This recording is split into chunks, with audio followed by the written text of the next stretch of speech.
Hello. Today we are going to talk about the derivative of the arctangent function. Our goal is simply to deduce the antiderivative of a rational function, which will be very important in the overall calculation of antiderivatives.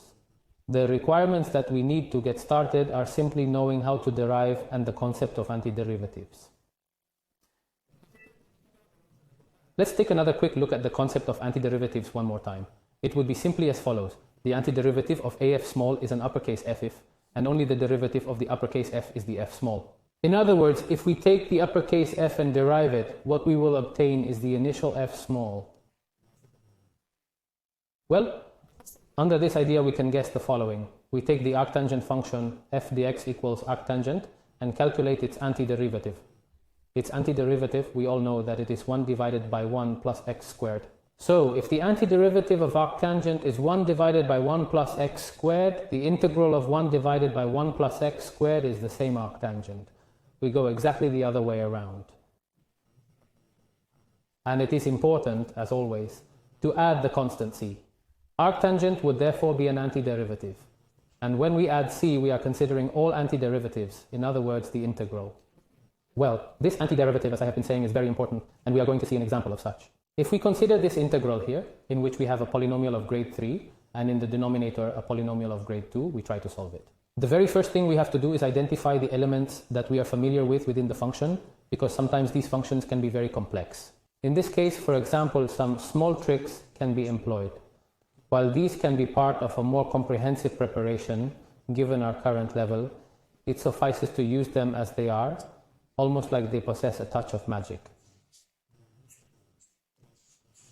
What we do essentially is factorize the polynomial above as x multiplied by x squared plus 1 plus 2.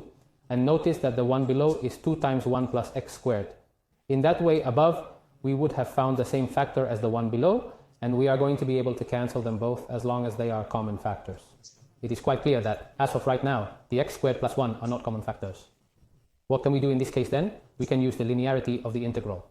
The linearity of the integral allows us to separate that same integral that we have just expanded into two. On the one hand, the first addend, and on the other hand, the second addend. But let's not forget that it is a sum of fractions. Then indeed they are separated into two fractions.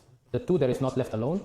Instead, it represents the two parts of the denominator. After this, we have these two integrals remaining. If we pay attention, we notice that in the first one, the x squared plus 1 would disappear, and in the second, the 2 ends up being simplified. Now we should have these two integrals right here. The first one, the 1 divided by 2, we could take that one out, so we would have the integral of x. And in the second integral, it is exactly the same as the one that we have already seen. Therefore, it is the immediate of the arctangent arc of x. Ultimately, here we would have 1 divided by 2 of the integral of x, which is what we have left from the first integral, and from the second we have the arctangent of x. We can already put the constant c, or we can put it at the end once we have finished calculating antiderivatives. This will not affect the final result. Finally, the antiderivative of x, as we know, is x squared divided by 2. And therefore here we would have 1 divided by 4 of x squared, plus the arctangent of x plus, of course, the constant of the integral of c. It is important to remember this antiderivative since it is going to be fundamental when resolving integrals of rational functions, and these rational functions are the generalization of what we see here, a polynomial above and a polynomial below. Well, that would be it. After today's lesson, we must be able to understand the antiderivative of the function 1 divided by 1 plus x squared, as well as to use this antiderivative to calculate antiderivatives related to functions like the one we just did. That is all. Thank you.